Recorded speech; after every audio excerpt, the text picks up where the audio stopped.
product speaks for itself. I was on the Reddit forums one day, and all of a sudden there was an announcement that Overstock.com was taking Bitcoin. And it was just an unbelievable moment.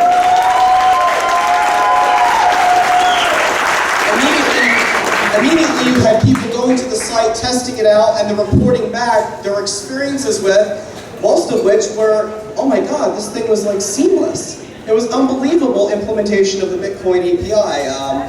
And so I went try it myself. I was absolutely blown away. And every once in a while you get someone said, oh, there was a mistake, and then they follow up, they say, never mind, it was my fault. Overstock, the customer service followed up with me and took care of everything. And it just spoke for itself. So from now on, when I'm introducing Bitcoin to a newbie, the #1 place is Overstock.com. I say, take $20, convert it to Bitcoin, and just spend it yourself. And it's so much more easier than explaining the algorithms, the blockchain. When people physically use it, and they see how it works, it's just amazing. And then they do the research themselves, et cetera, and it just spirals from there. Well, this gentleman is actually from New Hampshire. He has an undergrad from Dartmouth, a master's from Cambridge, and a PhD from Stanford. And tonight, he's going to be talking to you. None other than Patrick Byrne.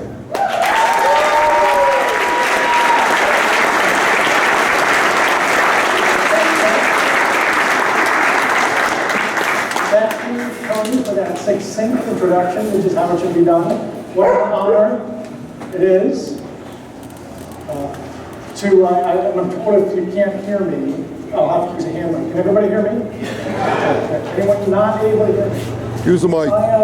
Use the hand mic. Use a hand mic. Yeah. Turn it up. Turn it up. You want me to use a hand mic? Yeah. Okay. Usually I don't need any mic at all. Okay. What an honor it is to be speaking to you, ladies and gentlemen of Agora Valley. I feel I should apologize up front. If what you're expecting is a talk about Bitcoin, the technology, or blockchain, or non-polynomial hard problems, there's other guys here who can talk about that stuff. That's not what I'm going to talk about. You've invited a philosopher. He could talk about NPR. You've invited a philosopher to speak to you about this. And that's a bit like, it reminds me of a joke. Guy is riding on a plane, he sees this woman next to him with an enormous diamond on her hand, enormous diamond. And he says, my God, madam, that is the biggest diamond I've ever seen. It's stunning. And she says, oh, this is the famous Kloppman diamond, the world famous Kloppman diamond. But you know, it comes with a Kloppman curse. He says, Kloppman curse, what's that? She said, is Mr. Kloppman. Well, you've invited a philosopher to come talk about this. I'm not going to be talking about blockchain. I'm going to be talking about the history of liberty, the history of freedom, from a philosophical perspective, how Bitcoin fits into that, and why I think Bitcoin is a great ace of spades in this 2,500-year battle.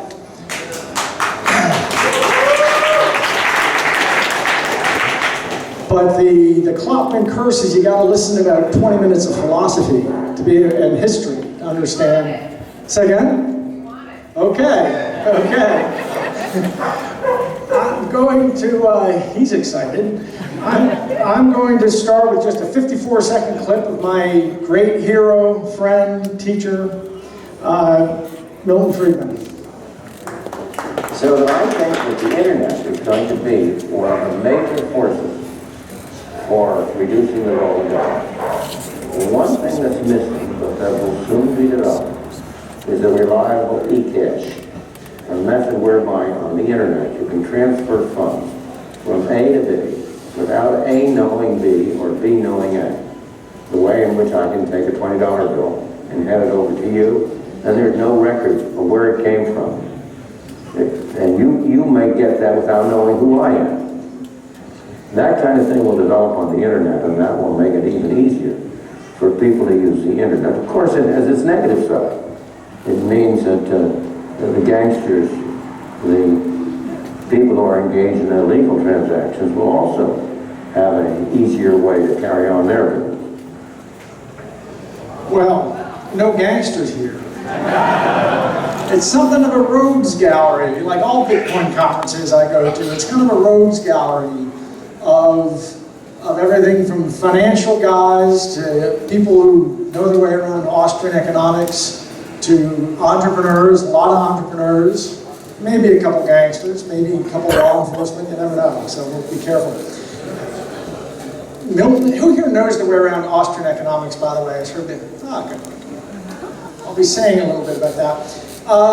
Milton Friedman said something else that I'd really like to start off with. Well, actually two quotes to compare. One, John F. Kennedy famously said in his inaugural address, "Ask not what your country can do for you, ask what you can do for your country." To which, we all know that, we all learned that as school kids. 2 years later, Milton Friedman opened his book, Capitalism and Freedom, with this response: "Neither half of the statement expresses a relation between the citizen and his government that is worthy of the ideals of free men in a free society."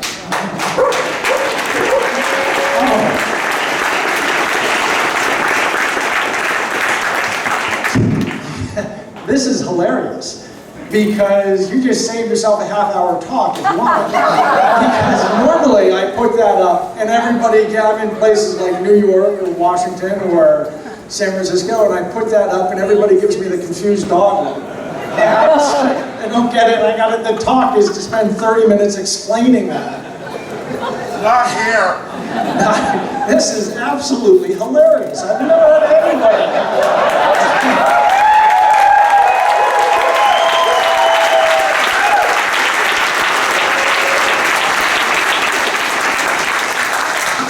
I've never heard anybody get that out of the gate. Why is it doing that? Why might you listen to me? Well, you want to skip the half-hour talk and just we'll go to Q&A. Okay. We'll leave time for Q&A. You may know me. Wired did a big profile a few months ago. Meet Patrick Byrne, Bitcoin Messiah, CEO of Overstock, and Scourge of Wall Street. For a pop?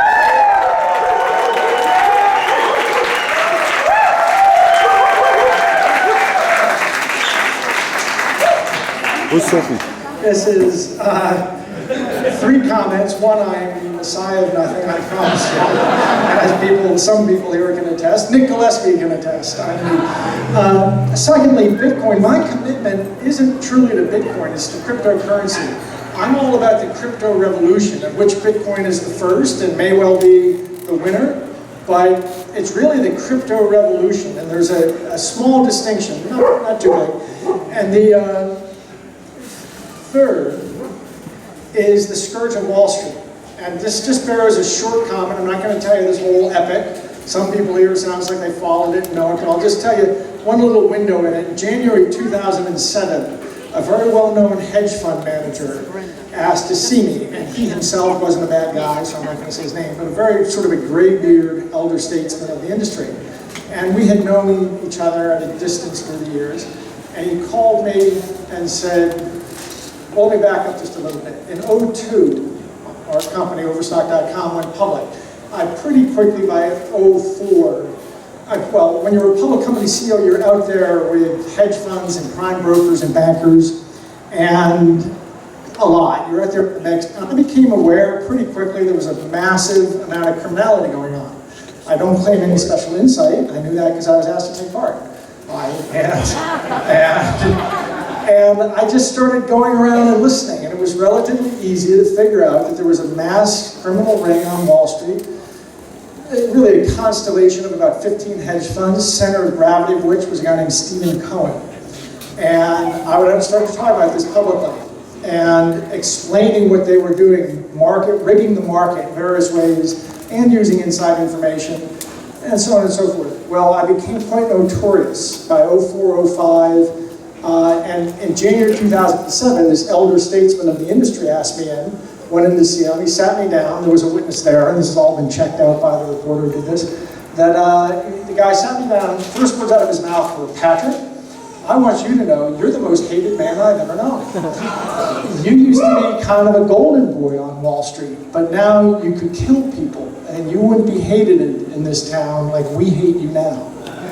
Yeah. Yeah, right. Carve on my tombstone, please. Here lies the guy in January 2000 was the most hated man on Wall Street. That's high praise in my mind.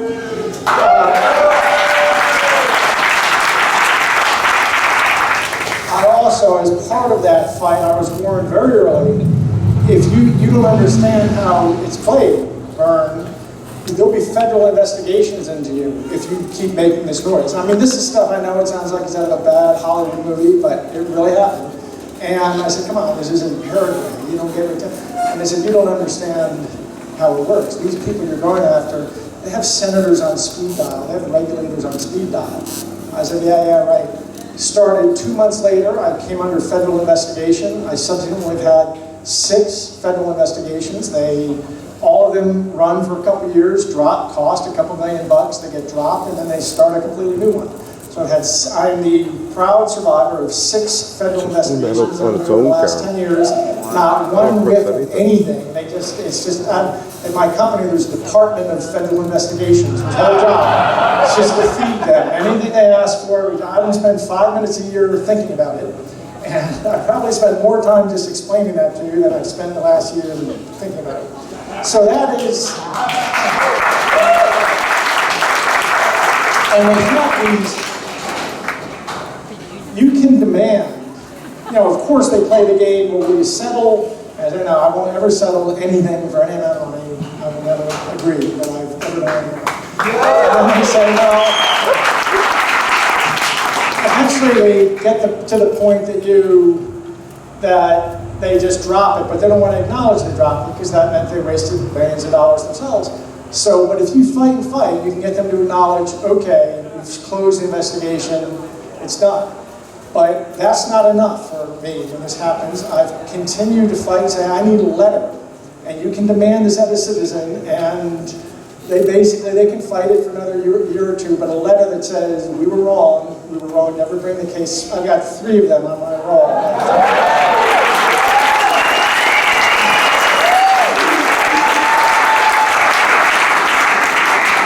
So I know there are good people in government who are just trying to do their job, but I've really had, my point of all that is I've been in the belly of the beast. I've seen a lot of the things that you folks are reacting to up close and very personally. Okay, what I'm going to talk about is the concept of civilization as operating system. There are 2 books in the last 20 years that invite one to think in this way about civilization. And by that I mean maybe, some people like Mac, some like Linux, some like PC. We don't fight about it, which is true. We talk about which is better. Well, maybe that's how we should think of things like Judaism, Christianity, Islam, Hinduism, that maybe what they are just operating systems for civilizations to run on. There was a book, kind of the Bible for the anarcho-capitalist movement, The Snow Crash. People here, I'm really in my tribe. I'm really in my tribe.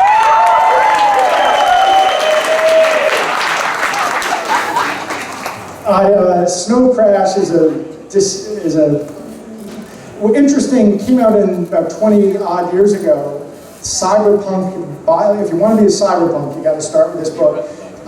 It envisions, it's a sci-fi novel, it envisions something, the metaverse, which ends up being an awful lot like Facebook and the World Wide Web. Introduced the concept of memes, they don't use that word, but memes as a meme was introduced in the book. And the idea of a distributed anarcho-capitalist republic. And it got me thinking along these lines of civilization, of viewing civilizations as just operating systems. So it sort of enables you to free yourself of your particular attachment and understand how you really should be focusing on that. The other book by Francis Fukuyama, Trust, he's an intellectual guy, wrote by 1991 wrote a book called The End of History. He's like the world's last Hegelian. The point of this book is there are low trust societies like China, Taiwan, Italy, and they are hampered, he says, because people don't really trust anyone outside their families. And because you don't have central institutions, you can only trust people up to the edge of your family. That limits the scale of economic enterprises, and they can't get big scale, and as a result, their development's constrained. Of course, this looks somewhat dated now. And the high, as opposed to high trust societies, institution-based like us, Germany, Japan, where you can have institutions that you can trust outside of your family, and that enables there to be larger and larger corporations, which he thinks makes things better and more efficient. So just keeping that in mind, I'd like to discuss two operating systems that have really animated history, two families of operating systems that are the two major classes. One is authoritarianism. The DNA of authoritarianism is always submission. You have to submit to something. George Orwell put this beautifully, describing the future. He said, if you want a vision of the future, imagine a boot stamping on a human face forever. I hope that's not true, and if it's not true, it's going to be because people like you kept the books from being burned. But I think it is largely true about the past. And we don't always recognize that, because there are some people, for example, even Machiavelli uses the word freedom, and you got to remember when you read anyone up to about 500 years ago, when they spoke of freedom, they didn't mean anything like you and I think of freedom. A free state, a free town was one where the needs of the prince, where the local prince, it's his ends that matter, and he's not ruled, he's not a vassal to some bigger noble. That was a free town. Venice was free in that sense. But it's just taken for granted through all of history that, of course, the citizens and the people are nothing but instruments for the ruler to accomplish his ends. And that's the basic core, that the ends that matter come from the political class, and that we are basically we're basically instruments, means for their ends. We may have ends ourselves, but like in Saudi Arabia, citizens can have ends, but at the end of the day, it's the ends of the royal family trump those of everybody else. So that's the authoritarian tradition. The other tradition is liberalism, and liberalism is based, the DNA of liberalism. By the way, I hope this doesn't horrify anybody, we're all liberals. In a philosophical sense, the thing that we all believe in is liberal. That's the philosophical tradition. Ooh, battery running low. Uh-oh. Do we have a... quickly solve.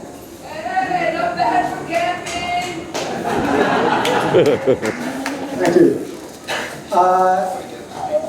Liberalism, Milton Friedman used to call himself a liberal, or somewhere along the line, about 80 years ago, people started misusing the word. Socialism couldn't be sold as socialism anymore, so they rebranded it as liberalism. It's not liberalism. Liberalism is what we believe in. We're all philosophical liberals. And its DNA is consent to the governed. The precursors, like I said, there's going to be about 7 minutes of history on each of two things, and then we can jump into Bitcoin. The precursors, I have to mention, I used to teach philosophy, and I used to always point out the real beginning of the Western liberal tradition is the book of Daniel.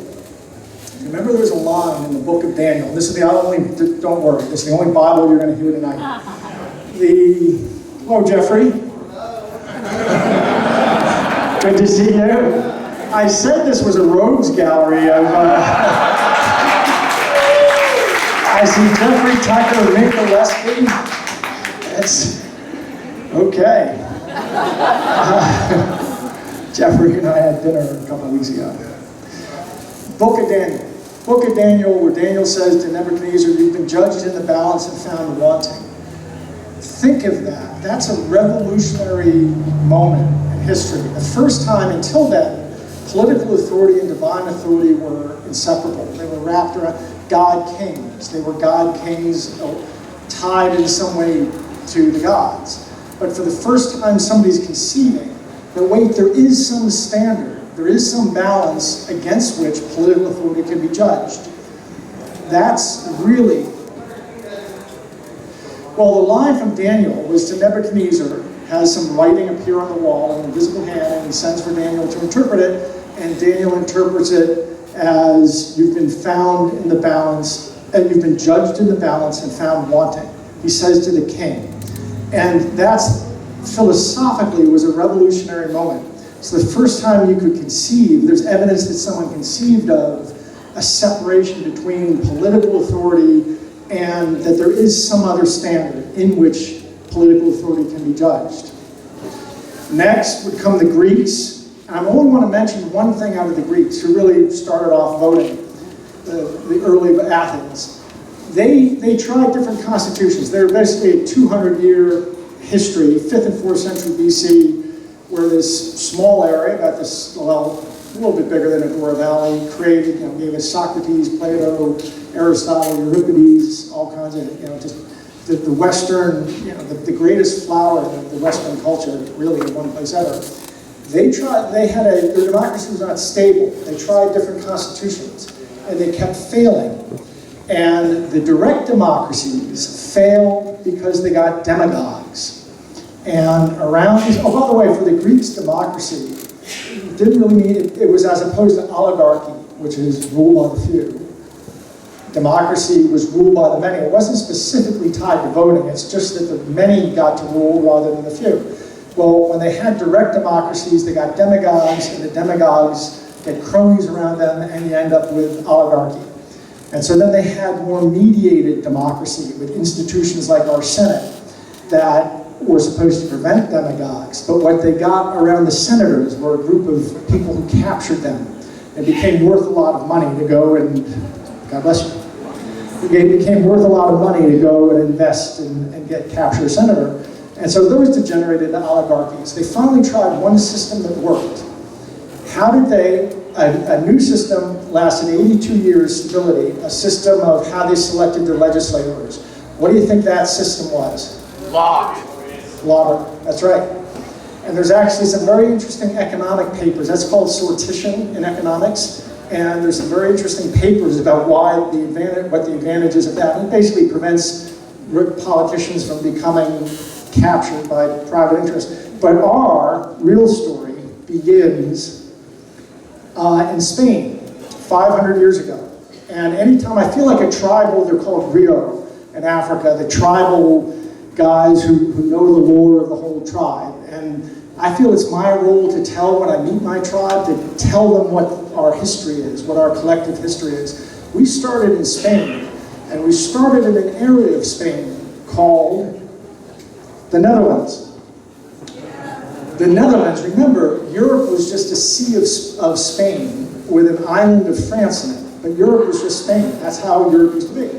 And in the Netherlands, people they actually lived the social contract. If you've ever studied political philosophy, there's this tradition called the social contract theory, which is that you think, if we want to understand how to organize society, you think of us in some sort of original state. And what would we have agreed to? What would the rules be that we would agree to? And whatever those are, that's what we should live under now. That's social contract theory. Well, that really does describe the Netherlands. It was a bunch of German tribesmen who didn't want to be ruled by anybody, moved out to these marshes and using windscreens, filled in the marshes and built Netherlands. And they had to really decide how they were going to operate. So out of the Netherlands comes the idea of a constitutional federation of free states.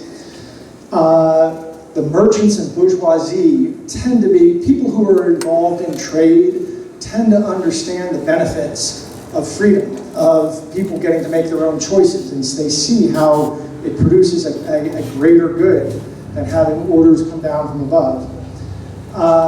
Erasmus, a Catholic theologian, was the first guy who wrote about tolerance, the need for political. Until then, until 500 years ago, nobody thought in terms of, well, we can have Jews and Catholics and Protestants living side by side. Their minds vapor-locked. How can you have that? They had all these wars in Europe about that. He wrote about the need for tolerance and peace. Then the Jews were kicked out of Spain and Portugal. A lot of them came to the Netherlands. I was actually just there on Friday and visited again. The synagogue in Amsterdam is amazing, and they spoke Portuguese there until just a few decades ago, or several decades ago. Spinoza came up with, he's sort of the first modern philosopher, what we think of as the self, as beings, as human beings, as people who can give consent, whose consent should matter. That all comes from Spinoza. A Marxist would say windmills made a big difference because windmills gave the Dutch abundant, low-cost energy. And with low-cost energy, they could have windmills, and with sawmills. And with sawmills, they could make ships and go conquer the world. And the Marxists would say everything else is just the ideological superstructure. That's the windmills are what matter. A group of English Protestants called separatists, Brownian separatists, left England looking for a better place to live. They went there, they went to Amsterdam, they actually went to Leiden, a town nearby, and they lived there for 20 years and they learned and they observed all this. They observed religious toleration, how it worked, how it could work, political moderation.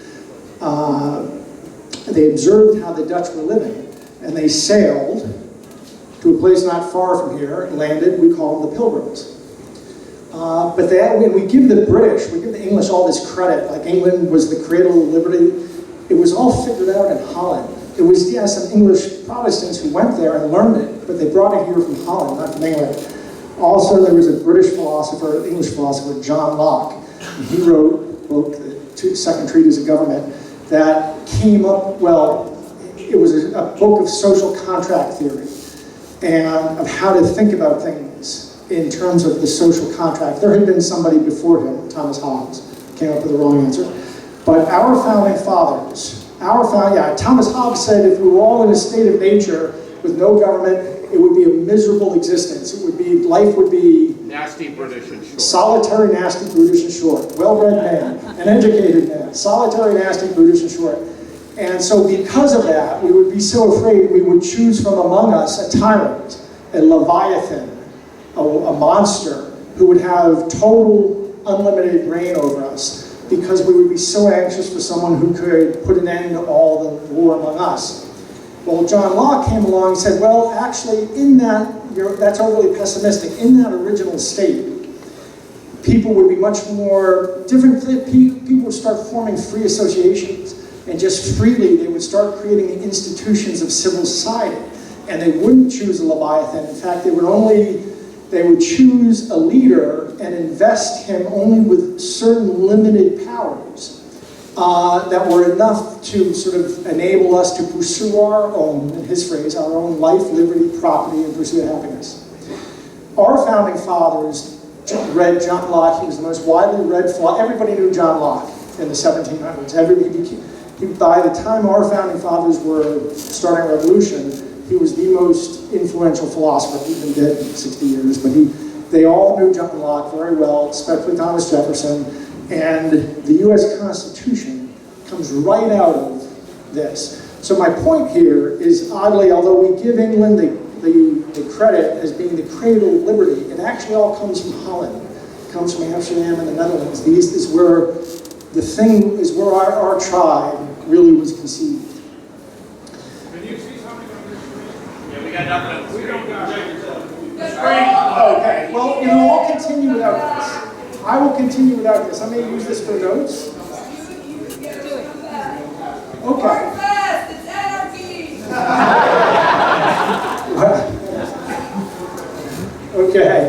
Okay. Well, on the other side, there's another part. How long has it been out, by the way? Only since John Locke.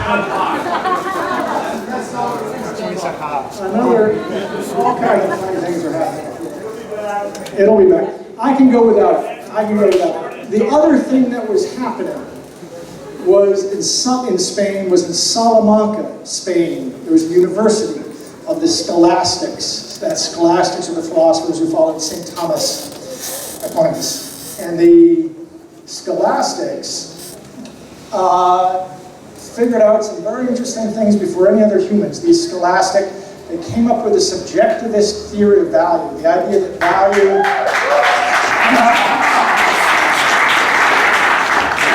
That was actually, we associate that with Marshall at the Cambridge Economics Department from 120 years ago. They actually figured it out 400 years ago in Salamanca, Spain. What follows from that is what economists call the impossibility of socialism. Basically, the subjectivist theory of value is that prices are really little pieces of information by which we communicate among ourselves about two things, value and scarcity. That's what prices are, and they're very important. And that prices, well, until then, and really for hundreds of years after, Ricardo and Marx, they were looking at something called the labor, even Smith was guilty of this, the labor theory of value, which is that you could somehow, if you knew how much labor went into something, that's what should determine its price. But the scholastics had figured out price is a function of, it's a messaging system among us. It's about subjective values. Because of that, even God, they wrote, in his infinite mind, could not possibly know enough to actually calculate what the price of everything should be. You have to have free markets do it. And so that became in the 20th century a very hot topic called the impossibility of socialist calculation. There were economists, Janis Kornai, and of course Hayek and Mises and stuff, who made this, they dined off this for decades.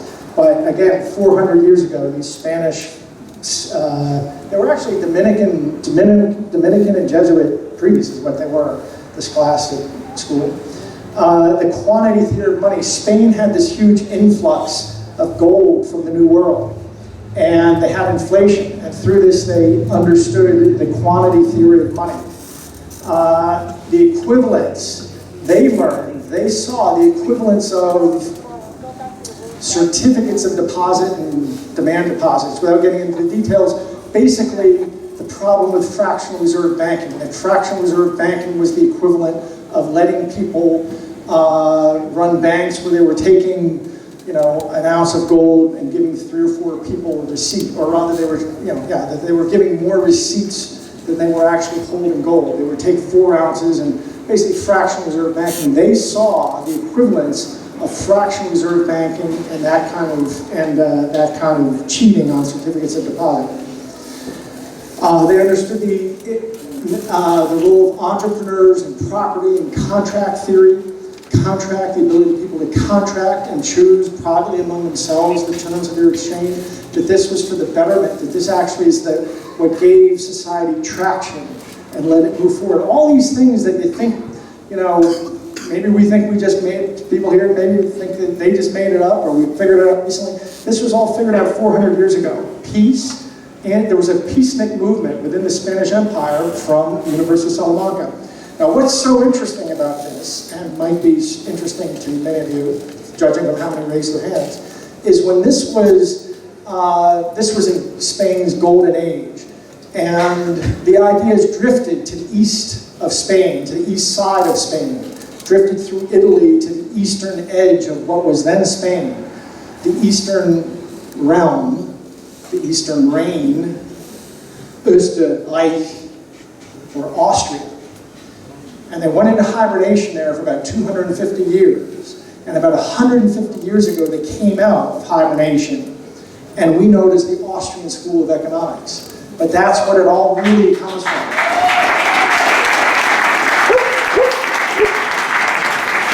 That's what it all really comes from, is these scholastics in Spain.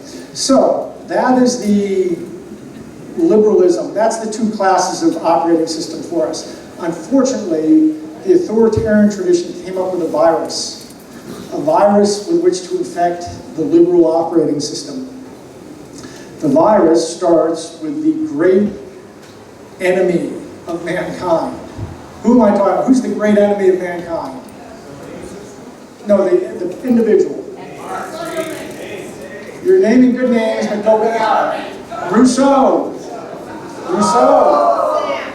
Because Rousseau comes along and he writes his book, The Social Contract, and where he says basically, yes, this is the right way to go to think about the way to structure society is from that, this social contract tradition, fine, but you have to understand true freedom isn't this silly thing, this frivolous thing of life, liberty, pursuit of happiness. That's not freedom.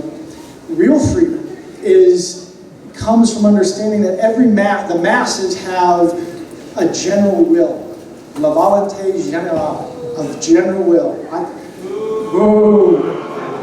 And that the masses have their general will, but that isn't to be said that certainly that most of them believe it, or even a bare majority of people agree with the general will. In fact, maybe there's only one among the masses really knows what the real general will of the people is. And this Robespierre, when he forces, when he comes over, if he takes control and he's forcing people to march to what he understands the general will is, it may just look like he's being a tyrant, but he's not really being a tyrant. He's just forcing them to be free. And that's the phrase. Yes, I do hope that it comes back on because there's a lot of funny quotes. He actually says, each of us puts his person and power in common under the supreme direction of the general will, and the sovereign need give no guarantee to us.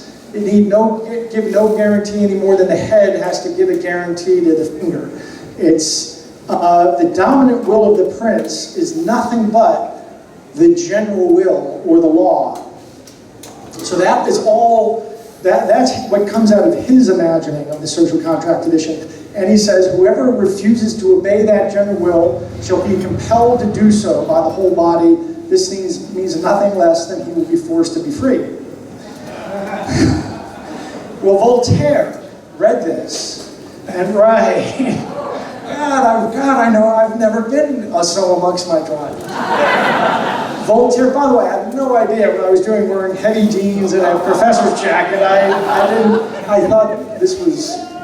Take it off.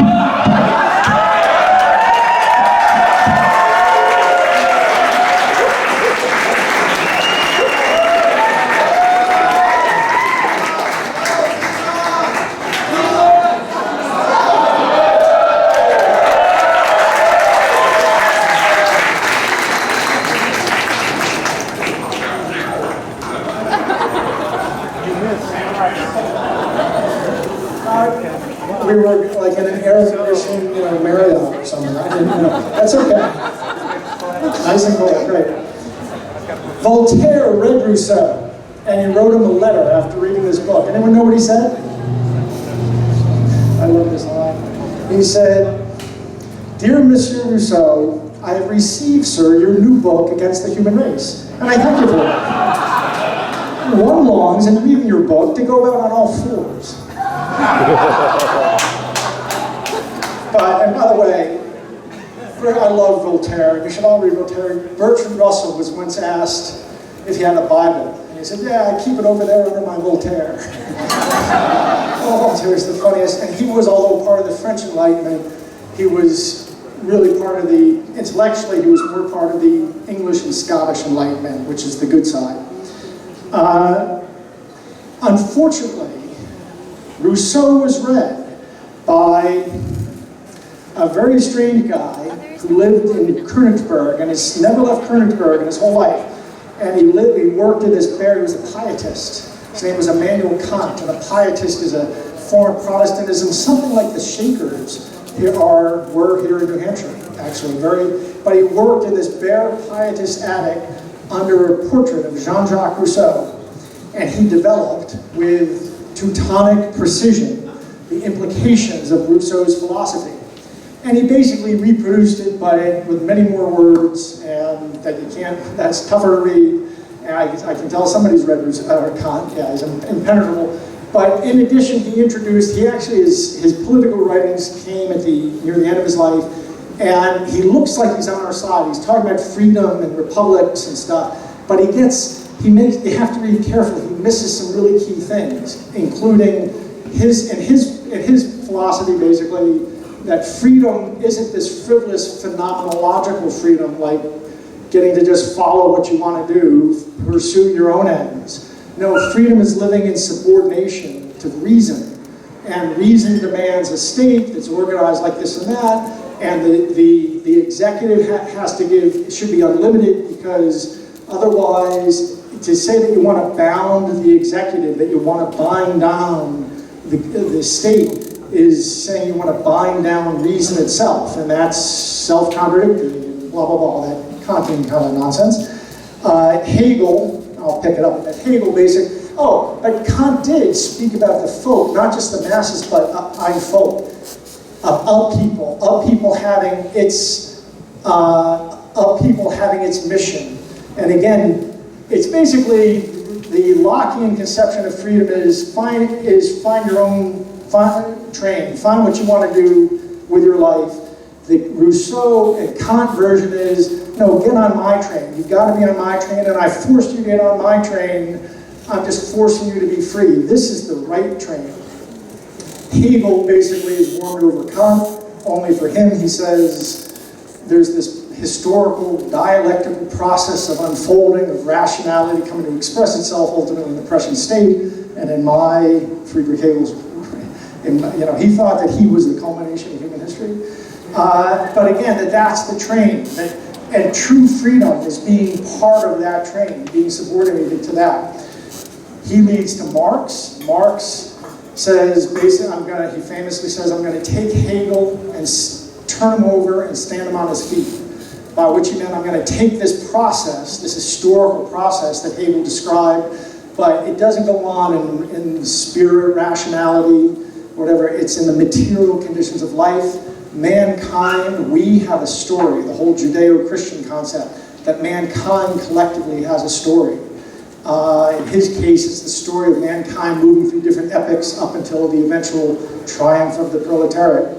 Nietzsche, a lot of us probably read Nietzsche and like him because he sounds like a libertarian or individualist. He's really not. He is only in some grand Germanic capital I sense. But he had a train, and his train was the Zarathustra train. His train was what he actually said. He dismissed that whole liberal tradition by saying only an Englishman cares about happiness. In other words, the John Stuart Mill, the utilitarian tradition, back to John Locke, writing about life, liberty, property, the pursuit of happiness, that's just like a frivolous English way to understand freedom. That's obviously freedom is there is this grand historical process, the Zarathustra, well, I'm getting on that train. And Lenin, who basically takes the Marxist concept and says, but it's not, freedom isn't subordination of the masses, it's that the masses have this party, the vanguard of the proletariat, and subordination to it is what, and getting on that historical train is true freedom. And I used to live in China, in communist China in 83, 84. I would have these discussions with the Chinese folk, I speak Chinese, and we would talk about these things. And they would say, well, you don't understand, Marxism is scientific. It's not a theory, it's scientific. And so yes, these things that you think of as freedom, those are just bourgeois values. That's not real freedom. Real freedom is being ruled by the Communist Party, who understands this scientific process. Hitler, over all the, or not all, but over at least Buchenwald and Dachau and Auschwitz, there were signs. The signs. Anyone know what the sign said? How like the butterfly. Wow. This is one for the record book. I think one time, in one talk I've given it, Arbeit macht frei. Work makes you free. Work, submission to the Third Reich. That's true freedom. It goes on and on. Mao, French-trained intellectual, Pol Pot.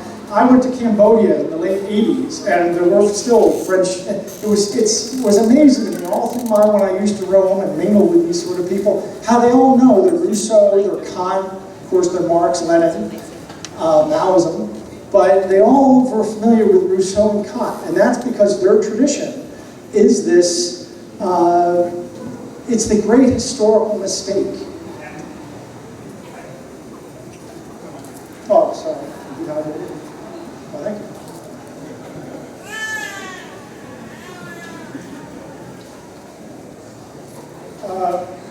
This is mankind walking about on all fours. Are we live yet? Let me know if we are. I'd also like to mention how this virus crossed the gap and infected our strain. It actually comes, we got infected. Our thinking was pretty solid up until the work of an Italian socialist. He was actually a very left-wing socialist called a syndicalist. Not a communist, but a hardcore syndicalist. He broke with most of the other socialists in Italy by fighting in World War I. There were some others who did.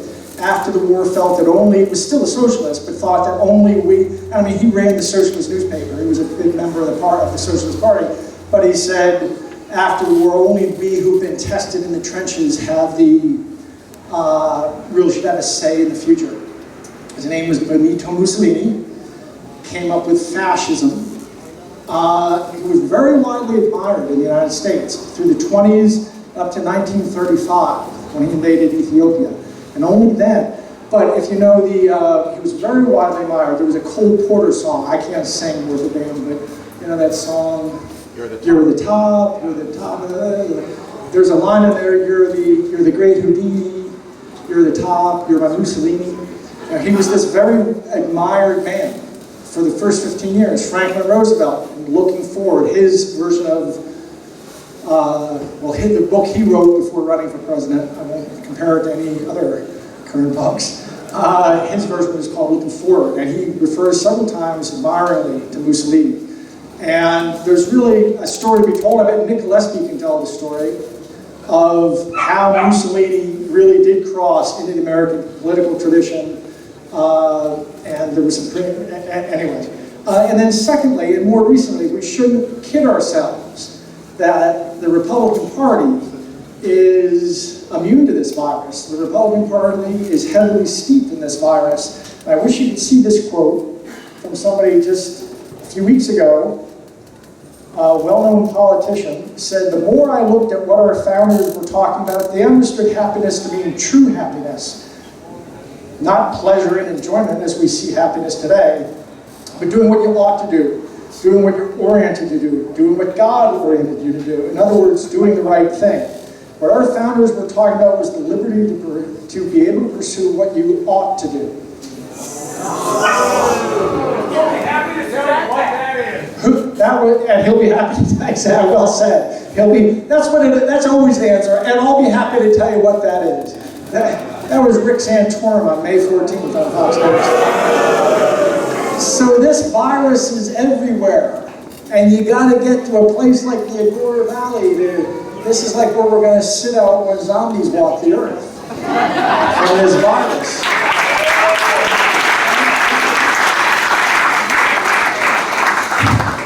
Another great quote from Voltaire, I'll finish up that section on. He said, people who believe in absurdities will eventually commit atrocities. And that's all philosophical absurdity. And so anyway, now we get to how we get to modern day, how this virus inserts itself. The common denominator of all that liberalism I talked about is it's peer-to-peer, it's decentralized.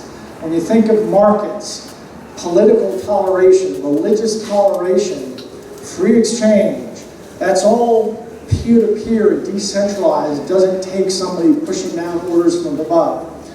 But the authoritarian virus needs centralized institutions in order to propagate. That's the only way. You can't really sell authoritarianism anymore as a king. You can sell it through disguising it, through having centralized institutions. So that guy, Fukuyama, I referred to earlier, was wrong. What he leaves out of his model is the possibility that centralized institutions get captured. There's this term regulatory capture. 1972, George Stigler, a friend of Friedman, wrote a paper on it. That's where the term comes from.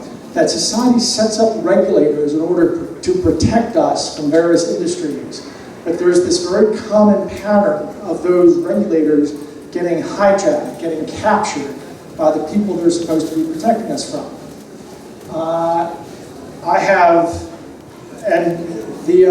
The left, I admire them. You know, so that's regulatory capture. There's at Harvard Law School a movement called critical legal studies. It's pretty much died out, or it's decayed anyway, but it's a Marxist tradition. There's a professor there who's come up with the concept of deep capture, that maybe not just the regulators are captured, but maybe the politicians who oversee them, you think? Maybe the media, maybe the academics, maybe it's captured all the way down. I'm reminded, I have a website called deepcapture.com that I named after that.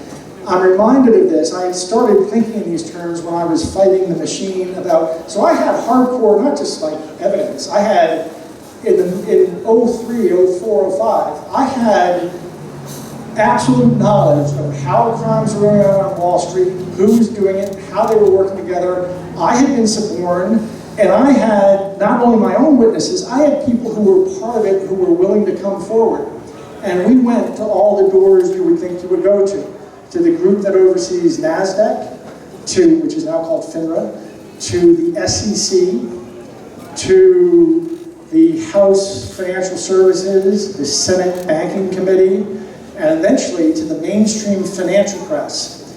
And I was just hammered. That's when I was told, you keep making waves, you're going to get federal investigations. I was like, yeah, the world doesn't work that way. And that was six federal investigations later, I'm happy to tell you that the world does work that way. It is all captured. I was so astonished, because in the movies, the good guy figures out how the crime's going on, and he brings it to someone's attention, and it's all over. That's not how it works. I'm reminded there was a story of Bertrand Russell, who was once in India for a year, and he was giving a lecture on relativity, and some Hindu cosmology professor, so the story goes, stood up in the back and said, "You're wrong, Professor Russell. Einstein doesn't have it right. The truth is the universe rides on the back of a turtle." And Russell says, "Okay, well, what's the turtle ride on?" The fellow says, "The back of another turtle." And Russell says, "What's that turtle ride on?" The guy says, "I'm sorry, Professor, it's turtles all the way down." Well, I went to all the people.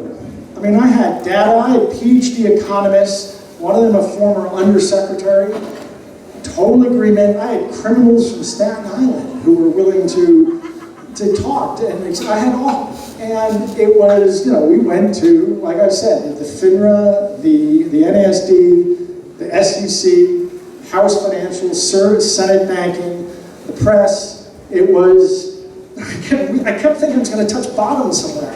So I was going to find something to stand on. And it's turtles all the way down. So I've been there. I mean, I know we read that stuff now. When I used to say that, people would say, look, I was crazy. Like, I had a conspiracy theory. It's not conspiracy theory. It's just basic economics. There's this thing called regulatory capture, and this happens. So,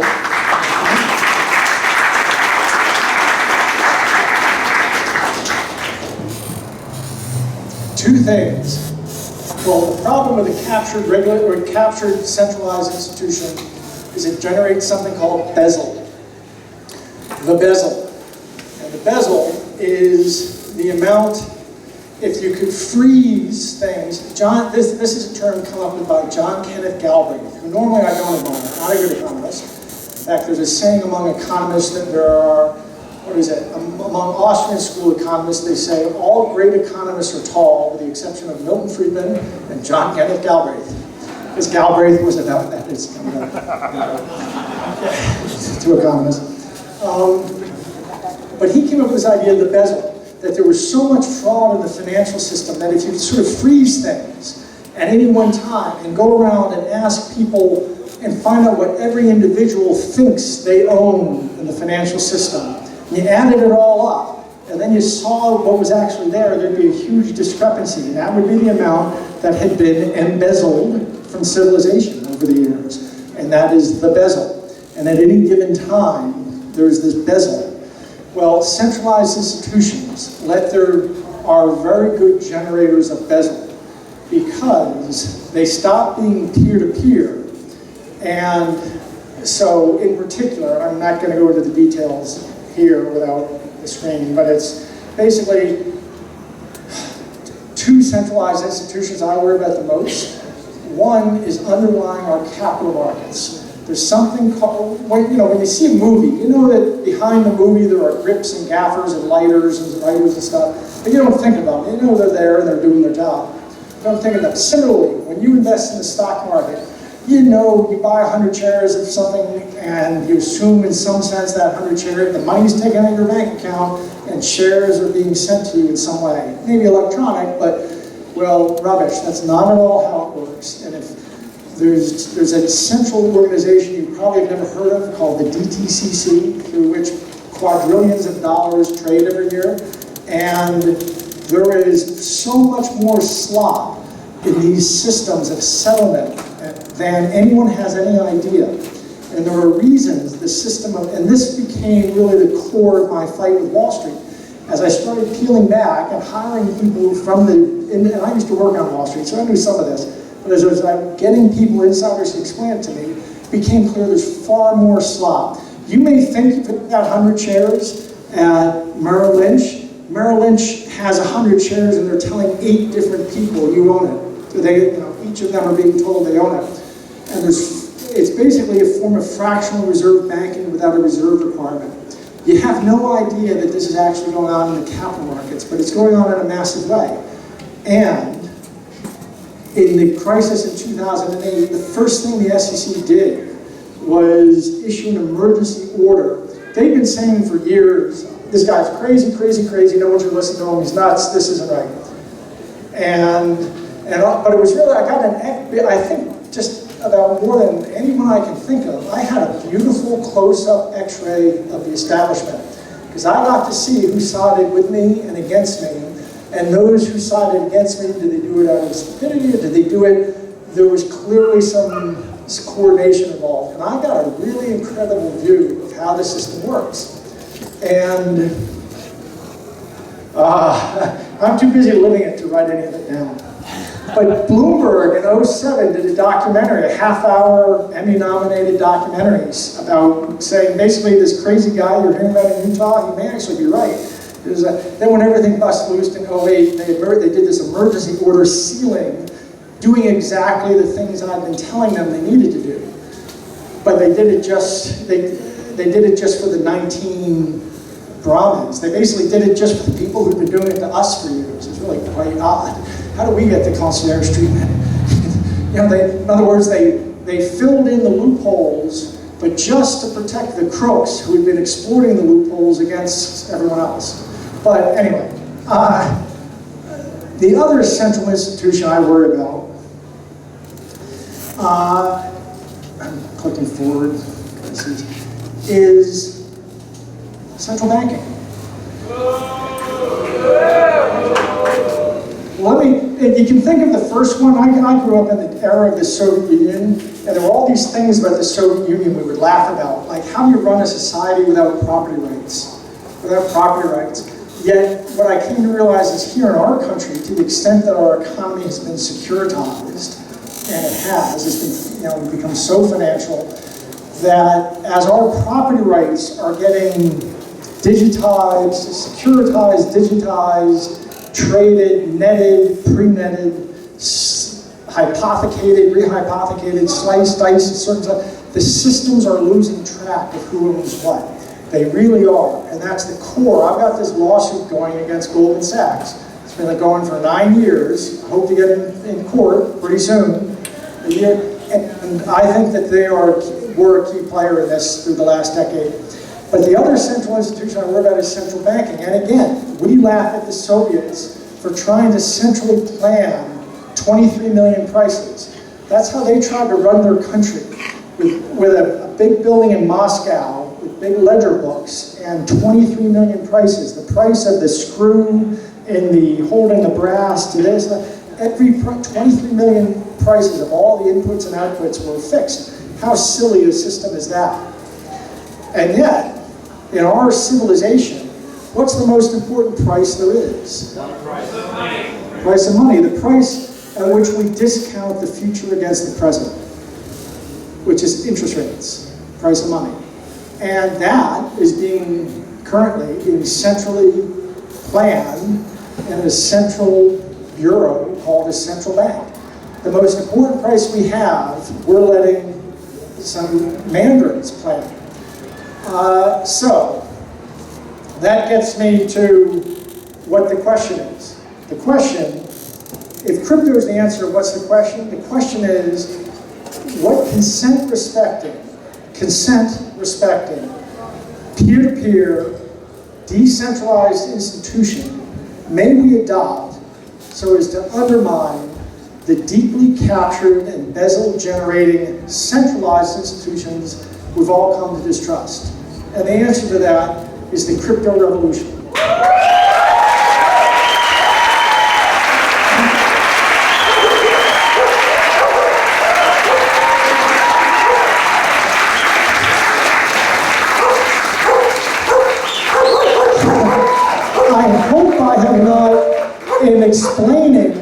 I think this is such a world historic innovation. I hope I have not bored you to tears with all this philosophy. I would love to take any questions. Sir?